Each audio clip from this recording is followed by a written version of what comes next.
vous en a parlé tout à l'heure et on est toujours dans l'attente de cette fameuse officialisation de la candidature d'Hillary Clinton. Bon, c'est un secret de polichinelle puisque ce tweet magique pour elle est annoncé depuis déjà plusieurs heures et il va tomber ce soir. On va parler justement de cette personnalité d'Hillary Clinton, de cette candidate, elle qui a la faveur des sondages d'ailleurs. Quelle présidente ferait-elle vue d'Israël avec deux spécialistes de la question. Je salue Noga Tarnopolsky, bonsoir. Vous êtes journaliste, spécialiste des Amériques, à la fois du Sud et du Nord, et donc des États-Unis. Et puis Emmanuel Navon, bonsoir, professeur de relations internationales à l'Université de Tel Aviv. D'abord un portrait, car finalement on connaît évidemment Hillary Clinton en tant qu'ex-première dame des États-Unis lorsque Bill Clinton était à la Maison-Blanche. On l'a vu un petit peu aussi en tant que secrétaire d'État, mais quelle candidate va-t-elle devenir? Eh bien, c'est Julia Ganancia qui nous le détaille. Elle rêve de devenir la première femme présidente des États-Unis. À 67 ans, Hillary Clinton compte bien prendre sa revanche sur son échec de 2008 lorsque Barack Obama lui avait ravi l'investiture démocrate. Coup de pouce opportun, depuis le Panama, le président américain l'a assuré de son soutien. Elle a été une formidable candidate lors des primaires du Parti démocrate en 2008. Elle a été un soutien formidable lors de l'élection présidentielle. Elle a été une secrétaire d'État exceptionnelle. C'est mon amie, je crois qu'elle ferait une excellente présidente. Et cette fois, le chemin de l'investiture est dégagé. Aucun autre démocrate n'est plus connu ni plus apprécié qu'elle, à en croire les sondages qui placent Hillary Clinton à environ 60% des intentions de vote des primaires qui débuteront début 2016. Et la garde rapprochée de l'ex-secrétaire d'État prépare le terrain depuis 2 ans. L'organisation indépendante Ready for Hillary a levé plus de 15 millions de dollars pour soutenir sa candidature et identifier 4 millions de sympathisants.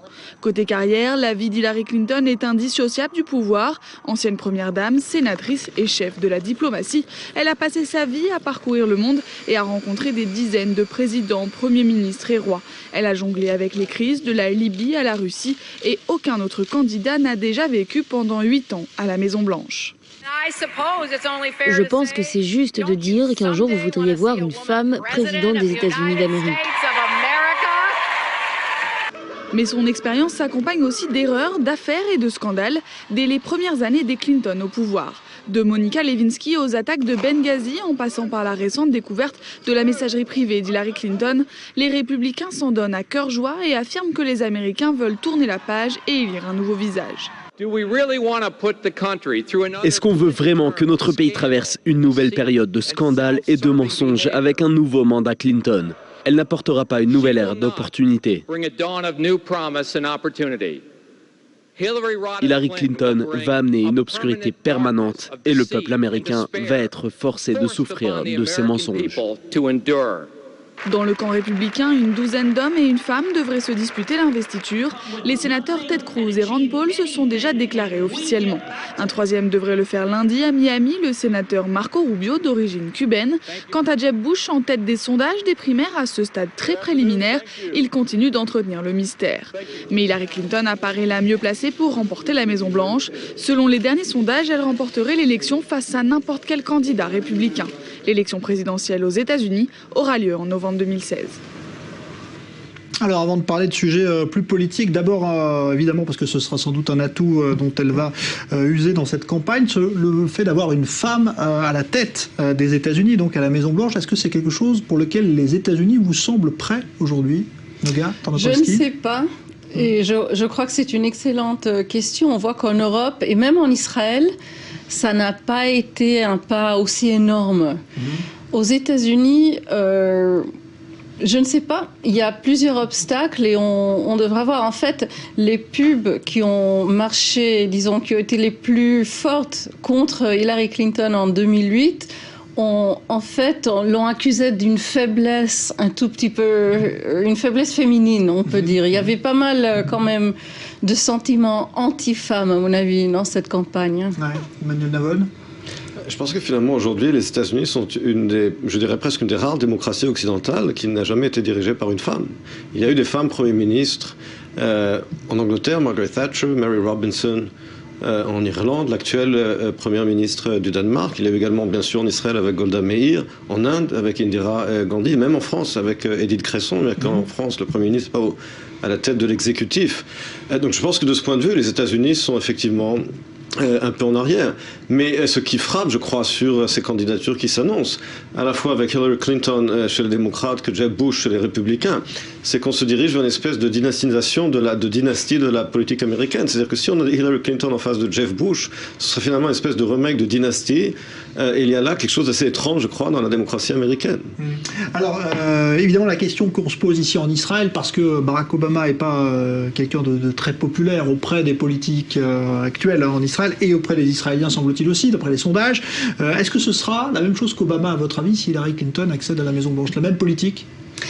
J'imagine que plus ou moins la même politique, mais moi je m'attendrais à des relations quand même bien plus saines. Je crois qu'au niveau des personnalités et au niveau de la communication, ça serait moins compliqué.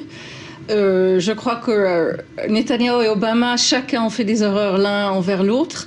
Et avec Hillary Clinton, ça serait quand même un nouveau début. Mais de point de vue de ses opinions, de la vue des États-Unis vers les colonies en Cisjordanie, la position Israël vers l'Iran, etc., je ne crois pas qu'on devrait attendre des changements avec elle. Ouais. Je pense qu'au contraire, sa vision du monde est très différente de celle de Barack Obama.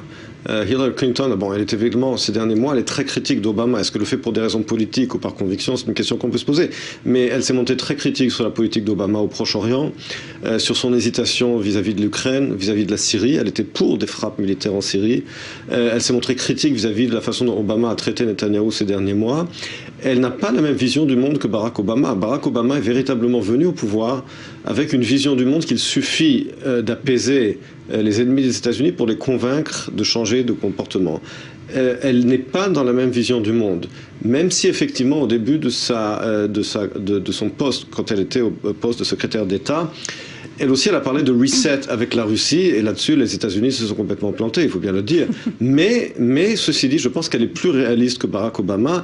J'ajouterais à cela, je dis toujours que Barack Obama a également le Harvard syndrome, le syndrome de Harvard. C'est-à-dire qu'il est allé à Harvard, il pense qu'il est capable de résoudre tous les problèmes.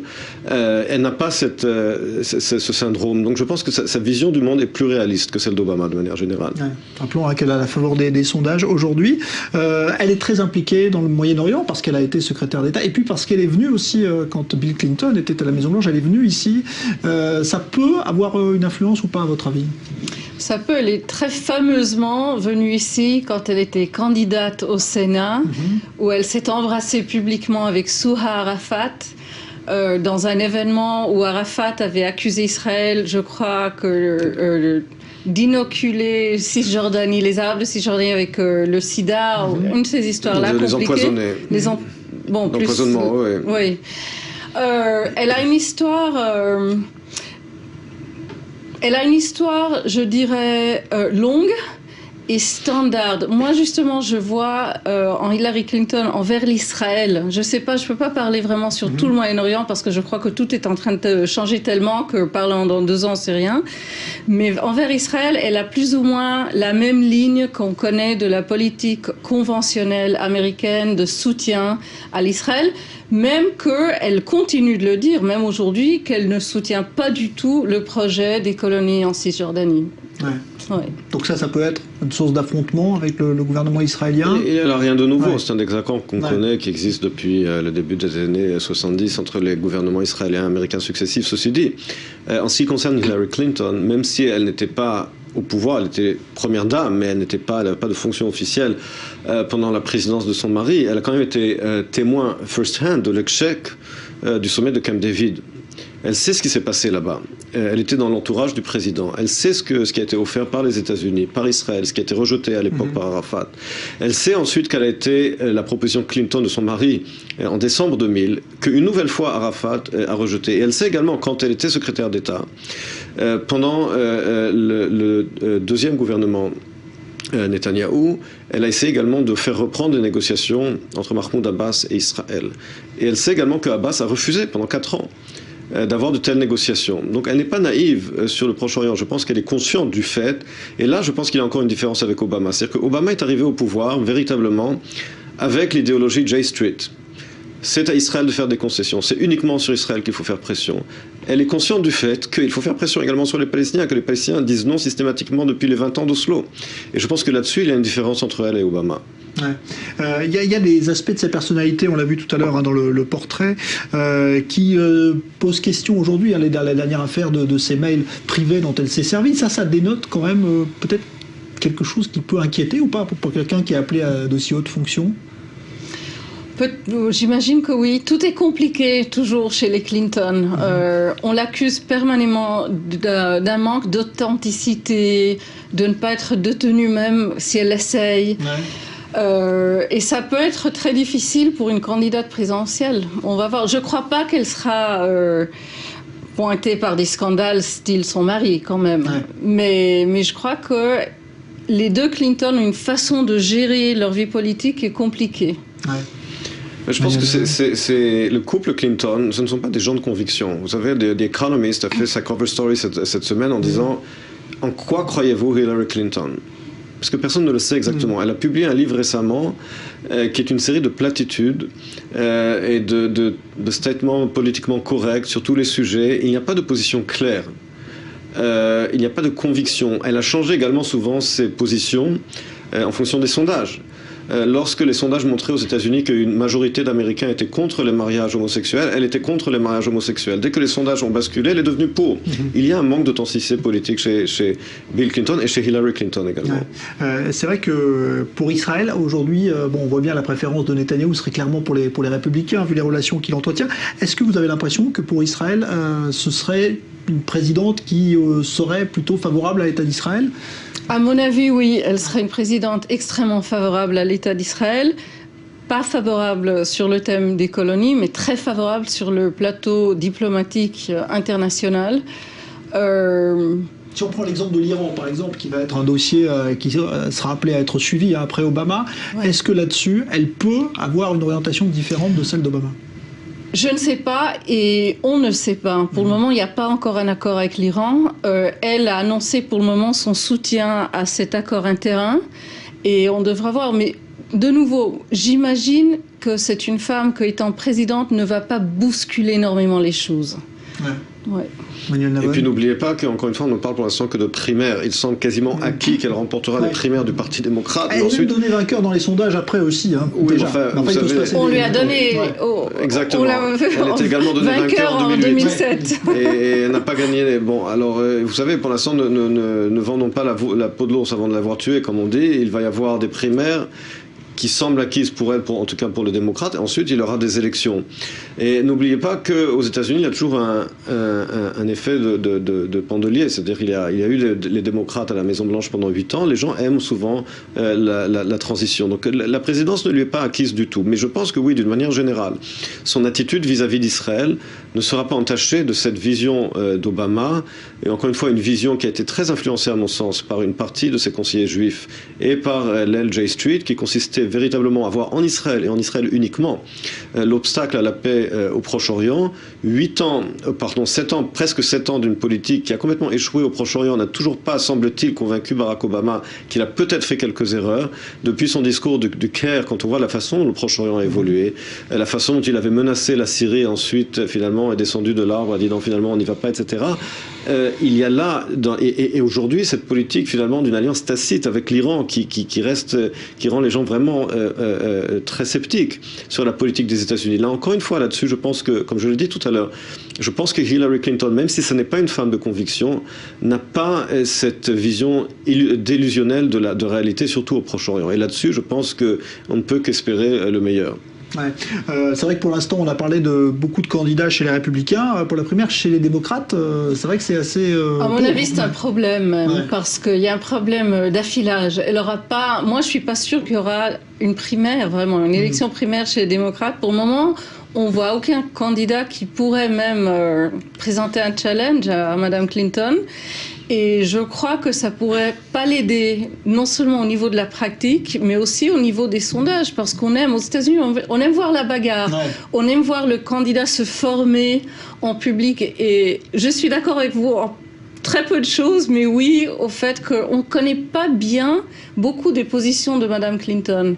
Et en manque d'une vraie primaire, je crois que ça peut dénier sa candidature. Ouais. C'est vrai que c'est un souci quand même pour une démocratie où oui, je pense les primaires que sont instaurées. Ce serait un cas sans précédent s'il n'y avait pas de véritable primaire, ne serait-ce que pour la forme.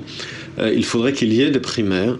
Lors des primaires face à Barack Obama, il y avait effectivement un débat, et je pense que ce débat est important. Maintenant, ce qui est vrai également aux États-Unis, c'est que les primaires ont tendance généralement à radicaliser les candidats pendant les primaires, parce qu'ils doivent s'attirer l'électorat fidèle, que ce soit les républicains ou les démocrates, et ensuite, une fois qu'ils sont élus, après les primaires qu'ils doivent attirer l'électorat centriste, tout d'un coup, ils se recentrent et ils changent de discours. Ce phénomène existe aussi bien chez les républicains que chez les démocrates. Il serait intéressant effectivement de voir comment Hillary Clinton essaiera d'attirer la base démocrate pendant les primaires et se recentrera ensuite pendant les élections elles-mêmes. Merci beaucoup Emmanuel Navon, merci Noga Tarnopolsky. En tout cas, elle est tellement sûre d'elle qu'elle fait même toujours tarder la publication de ce fameux tweet de déclaration de candidature. Clinton, faire attendre les gens. Et ben voilà, elle fait attendre et nous avec, mais on en reparle évidemment. Merci à tous les deux. L'invité dans un instant du Grand Direct.